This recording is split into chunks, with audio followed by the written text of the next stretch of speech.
Yeah. So I played my college soccer at University of South Carolina.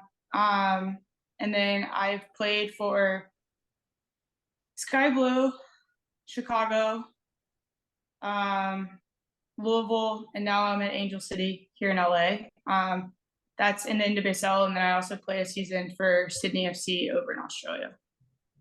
So you've really, I mean, I love that. You've really kind of, I mean, you're still young and you've really been around the league already. I feel like that is, That's it. of course, there's pros and cons to that, but I think in terms of experience, like what you can take from 4 and then 5 different opportunities with Sydney, I think is huge. How do you kind of reflect on the journey so far of moving so much, but also gaining so much in terms of experience and knowledge?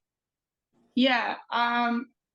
Funny enough, like each team that I've played on, I've learned something different. Like Mhm. just because of whether the situation that the club was in, the players that I was playing with, or a combination of all of that. Like when I got drafted to Sky Blue, at the time it was a really poorly run club. We didn't have many resources. I was straight out of college, which basically you go from being at a D1 college all the way to like where Sky Blue was at the time, where it was like think about your summer travel soccer Yeah. team. Yeah. Well, Like you D1 do is your no own. joke too. D1 is no Right, joke in terms of what you would get.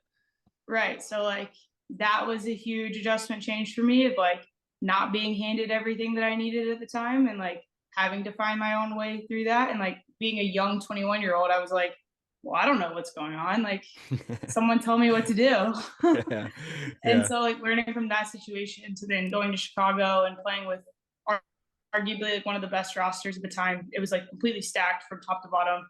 Mhm. Um, Having to step up my game there, and that's really where like I personally made a huge like mental and like more of a recommitment to the sport of like realizing where I was. I had gotten dropped from the national team, and like I wasn't okay with just like playing some minutes here, playing some minutes there, starting some games. Like I wanted to be a regular in the starting lineup again and kind of get back on track in that sense. And really made myself get fit.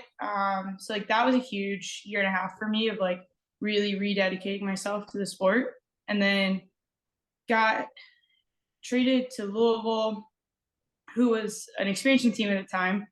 And that was just a whole completely different situation. I was like one of the veterans on the team going into Yeah. that, which was crazy being 25 and being a vet. Like I was like, 25 and a veteran. You don't hear that very often. no, like those two things don't go together. But our entire roster was like literally straight out of college, or like it was their first year in the league from coming abroad. And like this league's completely different than anything you can experience like overseas, just because of the physicality, the athleticism, the like demands in the game, I think Mhm. is way higher. So like navigating that dynamic was, I grew from that as well, having to like mentor younger players and like bring them along and be like, this is the standard that we have to hold, and like this is what this league demands. And then getting to Angel City this past year, it was kind of a culmination of like all of those lessons, because it was, yes, it was an expansion team. So like I had to be willing to step up and say like what we needed and still Mhm. be a leader in that aspect. But like also I was surrounded by some actual veterans that have been around in the league for a long time. And just being able to like mix all of that together, I think really set me up to have a good year. How did you approach training and the notions of having to prove yourself, or maybe the difference in mentality from your first season until that? Yeah, training was no longer something that I could just show up to, something that I could just walk through. It was getting to Chicago, it was something like it was competitive. I needed to show up and compete every single day, or else I was going to get run all over. Like our team was, I mean, we had at the time Julie Ertz, Sam Kerr, Casey Short, Tierna Davidson, Alyssa Nair was our keeper. Big names. Like the list goes on and on and on of Yeah. like national team talent. And Mhm. so like trainings basically ran themselves because it was so competitive that Rory would just say a drill that we were going to do. And it was probably like 5v5, but it was like the most competitive thing in the entire world because everyone there wanted to win. And I think that was the environment that I wanted at Sky Blue. Like that's the environment that I thrive in of like you show up every single day, you train, like that gets you wanting to go to training because it's so competitive and you want to win. And the days that you win, it's great. And the days that you lose, it sucks, but it like makes you want to go back and win the next day. Yeah. And so like that really helped as far as like my off the field decisions of like, I then didn't want to go out with my friends or like go have dinner and drinks because I wanted to train and I wanted to win. And like when I was at Sky Blue, it wasn't really that case. Like I could show up and kind of half-ass things and like still get away with it and it would be fine, because it wasn't that competitive environment. But getting to Chicago, I mean, it was 100% competitive every single day. And if you wanted to show up and compete, then you showed up and competed. But if you didn't, then, I mean, you were left behind basically. Like you just weren't even thought about or talked to. It was, you were just there basically spectating. So like going into that environment really also helped me turn things around and like be like, this is actually what I want to do in my career. And I want to get back in a place that I'm like a no question starter, and really like helping the team win games. Balance, because you're very hard on yourself sometimes, or at least you set a high standard, and then that coming across on your teammates. I think that balance between, you know, setting the high standard and not coming off as complaining or as a complainer to your teammates is something that I definitely struggled with for a lot of my career, and luckily have gotten better. Maybe it's because I've played in countries where they don't speak as much English, so that kind of helped me, and I had to find different ways. But for you, I mean, how did you improve on this topic? What changed? And then how do you kind of bring that into another opportunity in Angel City? Yeah, it's definitely something that I've had to work on, like since getting into college and then going pro and all that stuff, like realizing that I can get frustrated really, really easily. And that frustration can come off of as one of two ways. Like I can either shut down and then I'm not playing well, or it can come across vocally where I'm then probably not being the nicest person to my teammates. But like not in a personal sense, but like in a soccer sense of like, if someone's not doing something that I need them to do, like I have a very short trigger because then it's impacting me. But because I'm frustrated, I can also shut down. So then I'm not helping the team. And so it's like I had to figure out how to control all of those emotions throughout a game. And so really initially focusing on like how I deal with my frustration and not shutting off. Because like whenever I was really like early in my career, I would get frustrated and then I would take plays off, and I would take like anywhere from like 30 seconds to like a couple minutes, but like it'd be like obvious that like Sav's frustrated, she's shutting down, like she needs to get back into the game kind of thing. And so I really like worked on whether it be like I'm not having a good game, or the team's not having a good game, or you know, something that I needed to happen. Like I'm sitting in a pocket for 5 minutes and I don't get the ball, and I'm like screaming my head off, like I'm wide open, pass me the ball. And it's like then I get frustrated and then I just like stop showing up in the pocket because I'm not getting the ball, but I should be showing up in the pocket. And so like realizing those situations and like really actually watching film and like seeing those moments of like, oh, I shut down there, I need to like stop that, and like watching myself get frustrated actually like really opened my eyes to be like, oh, okay, so like that's something that I can definitely improve on. And so like really taking those moments out and just being present throughout the whole game has really helped me deal with my frustration, and then in turn has helped with how I communicate with my teammates, because if I can control my frustration, then my communication is better, because I'm able to control what's coming out of my mouth more. Oh, my dog's trying to say hi. We love a celebrity appearance. He can say hi. You want to say hi? Guest You appearance. guys see him?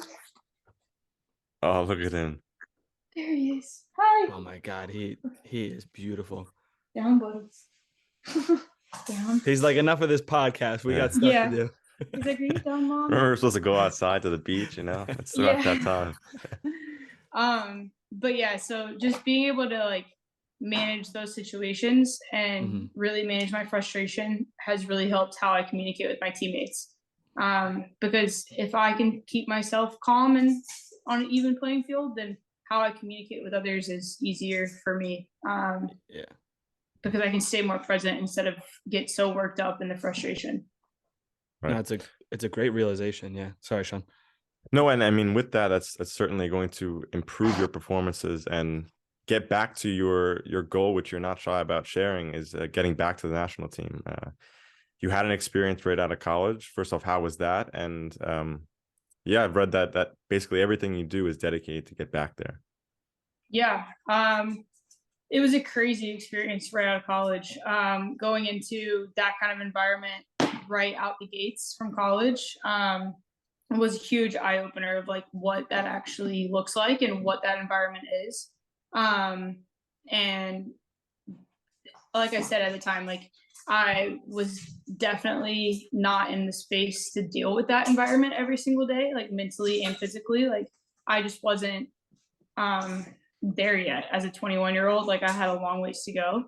Mm-hmm. And so, but seeing that environment and like then coming to the realization of like what I can do to get better, to then put myself back in a better position in that environment has been really huge for me. Because like where I am now as a player, mentally and physically, I'm in a so much more like better position than I was then when I was even getting called in. And so I think getting a taste of that and what that experience is like, and like putting the jersey on, going out in front of the fans, having your name called, you know, as a U.S. national team player, like those things is like what I dreamed of as a kid. And so like after having a taste of that and then everything that I went through and like rededicating myself to soccer, like that for me is definitely still the ultimate goal. I think it's more of now about how I perform every single day to put myself back there instead of, obviously, yes, that goal is still in the back of my head. And like, obviously I continue to work towards that goal, but now I put more of an emphasis on what am I doing every single day to put myself in the best position for my club team. Because then that's then going to give me the, you know, spotlight to then hopefully get called in with the national team. So focusing on those little moments, I think has been really huge for me to get to the position that I'm in now. And then, you know, hopefully going forward, I can get called back in.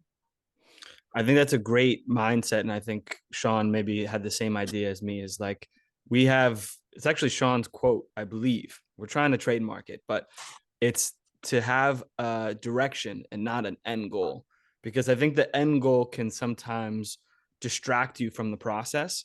And then whether you achieve the end goal or not can have it can kind of weigh on you either way, where it's like, okay, I did this, I'm good now, or I didn't do this, now I'm distraught, now it wasn't worth it. Where in your sense, it's like you kind of look at it in a different way right now. And it's more, how can I be the best player and the best teammate I can be and get there from each day? Because if I do that and I get to the best place I can, I have the best chance of getting back to the national team. Yeah, absolutely.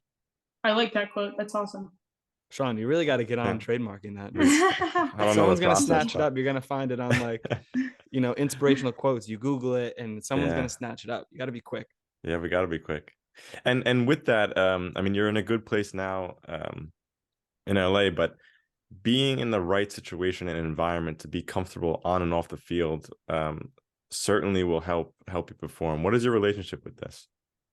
Yeah, absolutely. I was actually telling my coach in our end of the season meeting a couple of weeks ago. I was like, this is the first time that I felt like I've been very balanced on the field and off the field, as far as like feeling comfortable, feeling confident in my role in the team, but also like feeling good in a good space where it's like my performance on the field going well because I'm like feel like I've been given the role to express myself. And that for me is like, whether we're winning or not, it's like having that understanding and that confidence of my coach in me, the club in me, my teammates in me, and then in myself as well, of like knowing my role and like what my role is within the team has been really freeing and just allows me to then go out and like express myself and, take risks without fear of like getting yelled at, or, you know, just like given that space to then really be creative has been huge for me. And I think that really came out in my performances this year. And like being able to score goals, being able to, you know, create. So I think just really having that space and that, you know, confidence instilled in me has been really big.